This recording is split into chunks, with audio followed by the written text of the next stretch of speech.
Good morning दोस्तों, मैं Vijay Shukla Shiva IAS के यूट्यूब चैनल में आपका हार्दिक स्वागत करता हूं। और आज हम लोग डिस्कस करेंगे आदि शंकराचार्य की हाल ही में मूर्ति का लोकार्पण किया गया है। 108 फीट ऊंची ये मूर्ति है और इस मूर्ति को एकात्मता की मूर्ति कहा जाता है। एकात्मता का स्टैचू ऑफ वननेस। एकात्मता से इसका मतलब है कि देखिए, इनका जो दर्शन था वेदांत दर्शन, वेदांत में इनका दर्शन था अद्वैतवाद। ये मानते थे कि आत्मा और ब्रह्म जो है वो एक ही है, आत्मा और ब्रह्म एक है। और इन्होंने कहा था, एक वो दिया था कि अहम ब्रह्मास्मि, मैं ही ब्रह्म हूँ। तो ये एकात्म की बात करते थे। ये कहते थे कि हर प्राणी में आत्मा का वास होता है और हर प्राणी में भगवान का वास होता है, वही आत्मा जो है वही ब्रह्म है। तो ये एकात्म की बात करते थे। सभी प्राणियों में एक ही आत्मा होती है और वो उस आत्मा को ब्रह्म मानते थे। इसीलिए इनको कहा जाता है एकात्मता के प्रतीक के रूप में इनकी पूजा की जाती है।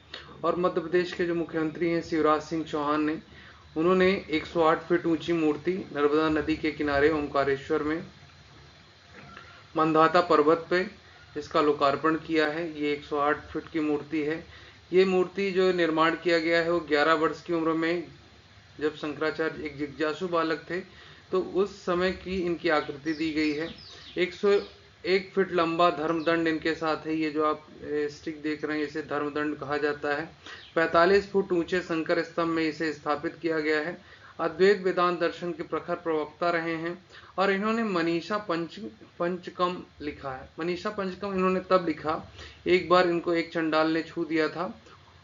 उस समय जो चंडाल हुआ करते थे और इन्होंने उसे काफी डांटा, काफी बुरा भला कहा। तब उसने इन्हें याद दिलाया कि हे महात्मा, आप वो वही हैं जो ये बात करते हैं कि हर प्राणी के अंदर ब्रह्म का वास होता है, उसके कोई भी कार्य कर रहा हो उससे उसको अलग नहीं किया जा सकता, हर प्राणी ब्रह्म है।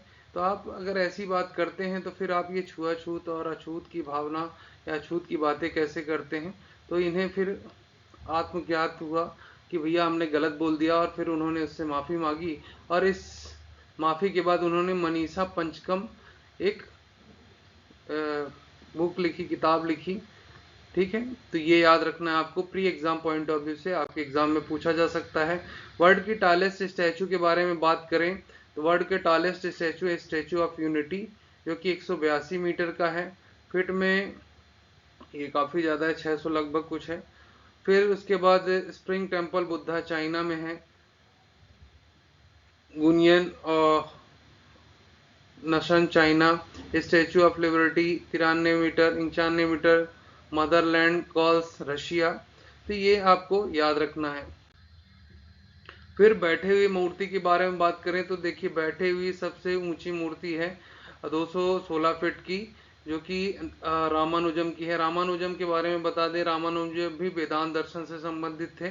इन्होंने विशिष्ट द्वैतवाद आगे हम पढ़ेंगे, द्वैतवाद का सिद्धांत दिया था। देखिए, ये कहा जाता है वेदांत दर्शन में कि जितने भी आचार्य थे संत थे, उन्होंने ब्रह्म को जिस प्रकार से देखा, जिस प्रकार से उनके बारे में विचार किया, उन्होंने वही एक सिद्धांत दे दिया। तो लगभग 5 सिद्धांत है: द्वैतवाद, विशिष्ट द्वैतवाद, अद्वैतवाद, द्वैताद्वैतवाद, शुद्ध द्वैतवाद। तो पांचों सिद्धांत के बारे में हम बात करेंगे। और अगर सबसे खड़ी मूर्ति की बात की जाए तो सबसे ऊंची मूर्ति स्टैचू जो है स्टैचू ऑफ यूनिटी है, जिसे गुजरात में नर्मदा नदी के किनारे इसकी स्थापना की गई है। सरदार वल्लभ भाई पटेल की मूर्ति है, जिसे 2018 में सरदार के 143वें वर्षगांठ पर इसे स्थापित किया गया था। ये 597 फीट ऊंची है। इसका डिजाइन जो किया था रामवीर तुषार ने किया था और स्टैचू ऑफ यूनिटी है। और इसे जो है इक्वलिटी, समानता की मूर्ति, स्टैचू ऑफ इक्वलिटी कहा जाता है रामानुजम की मूर्ति को। तो आपको याद रखना है ना, इक्वलिटी, क्योंकि ये हमेशा समानता की बात करते थे। इनका ये कहना था कि ब्रह्म और आत्मा जो है वो सूर्य और प्रकाश के समान है, किरण के समान है। जैसे सूर्य से किरण निकलती वही है लेकिन अलग हो जाती है, वैसे ही ब्रह्म और आत्मा जो है वो इस प्रकार से संबंधित है। लेकिन ये आत्माएं जो हैं सब एक दूसरे से समान है। तो इक्वलिटी की बात करते थे ये, इसलिए इनकी जो मूर्ति है उसे स्टैचू ऑफ इक्वलिटी कहा जाता है।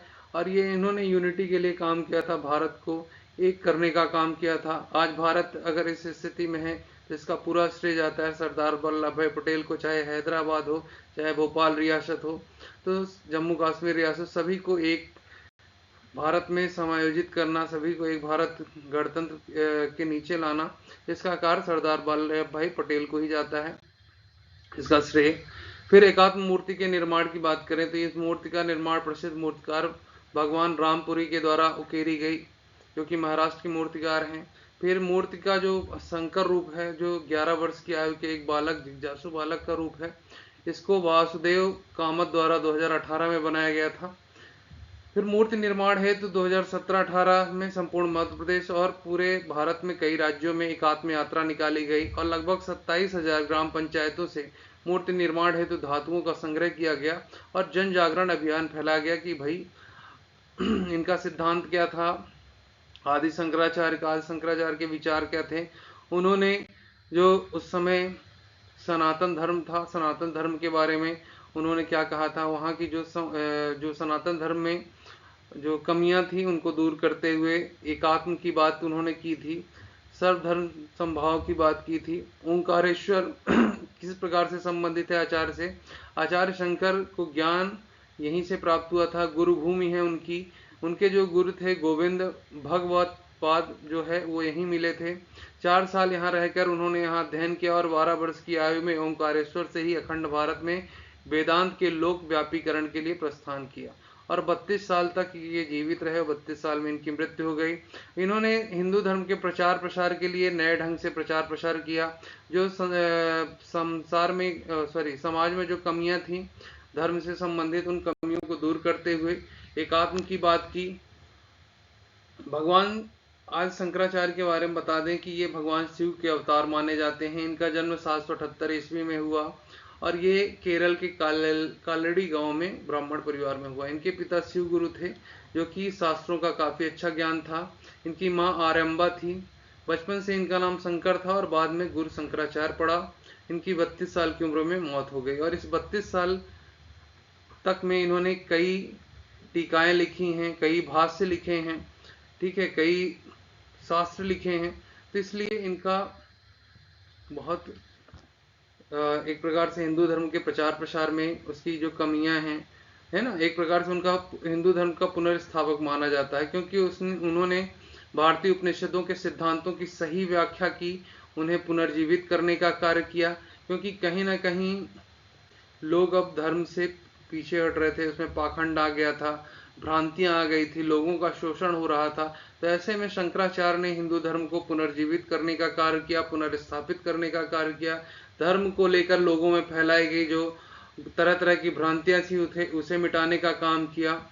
शंकराचार्य ने वेदांत, उपनिषद, भगवत गीता, ब्रह्मसूत्र, जिसे के प्रस्थान त्रयी कहते हैं, पर कई भाष्य लिखे। तो ये आपको याद रखना है, pre exam point of view से भी, मेंस से भी। आज गुरु शंकराचार्य ने इस जगत को मिथ्या बताते हुए ईश्वर को ही सत्य बताया। उनका मानना था कि मूर्ख लोग ही ईश्वर को वास्तविक न मानकर संसार को वास्तविक मानते हैं, ठीक है। और जबकि वो कहते थे कि जो ज्ञानी लोग होते हैं वो भ्रम और माया से मुक्त रहते हैं और ईश्वर व ब्रह्म में तदाम में रहते हैं। और ये कहते थे कि जो आत्मा है वही ब्रह्म है। तो ये आपको याद रखना है, ये आत्मा और ब्रह्म में कोई अंतर नहीं, दोनों एक हैं। तो इसकी बात करते थे शंकराचार्य। इन्होंने पूरे भारत में 4 मठों की स्थापना की थी। पहला मठ इन्होंने बनाया था बद्रिका आश्रम में, ज्योतिर्मठ, ये ऊपर ज्योतिर्मठ यहाँ बनाया था बद्री धाम में ज्योतिर्मठ। फिर नीचे रामेश्वरम में श्रृंगेरी मठ, द्वारिकाधीश में शारदा मठ और जगन्नाथपुरी में गोवर्धन मठ। तो इन्होंने 4 मठों की स्थापना की थी। इनका उद्देश्य था कि चारों पूरे भारत में चारों दिशाओं में हिंदू धर्म का प्रचार प्रसार किया जाए, ठीक है, लोगों को जागरूक किया जाए, जो भ्रांतियां हैं, जो समाज में कुरीतियां हैं, उन्हें दूर किया जाए और हर व्यक्ति को सर्वधर्म समभाव के साथ सबको आदर मिले, सम्मान मिले। तो ये इनका ये प्रयास था। शंकराचार्य ने अपना पूरा जीवन 32 साल की उम्र तक इसी के लिए समर्पित कर दिया। तो हम बात करते हैं वेदांत दर्शन के बारे में। तो वेदांत दर्शन में जो द्वैतवाद है, द्वैतवाद, विशिष्ट द्वैतवाद, द्वैतवाद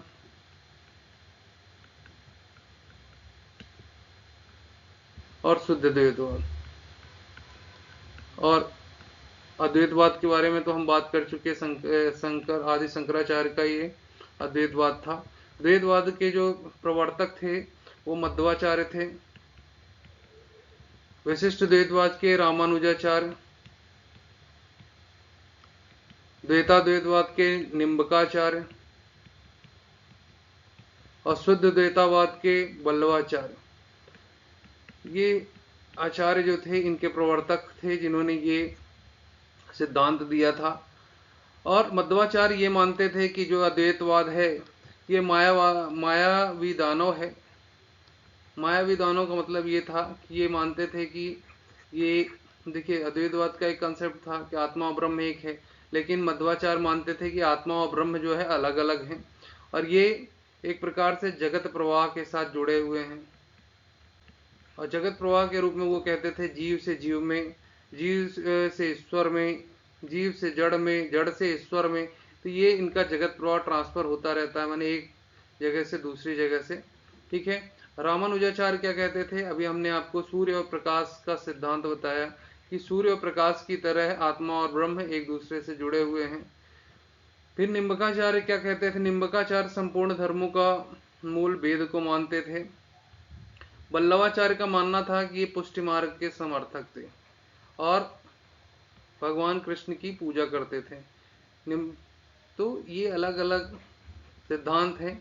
इनके बारे में जब आप इतिहास पढ़ेंगे तो आप विशिष्ट रूप से पढ़ सकते हैं। अभी आपको अद्वैत याद रखना। अद्वैत ज़्यादातर प्री एग्जाम में और वनडे एग्जामों में ये क्वेश्चंस आते हैं कि कौन से ऋषि किस सिद्धांत के प्रवर्तक थे और उनका सिद्धांत में क्या विचार था।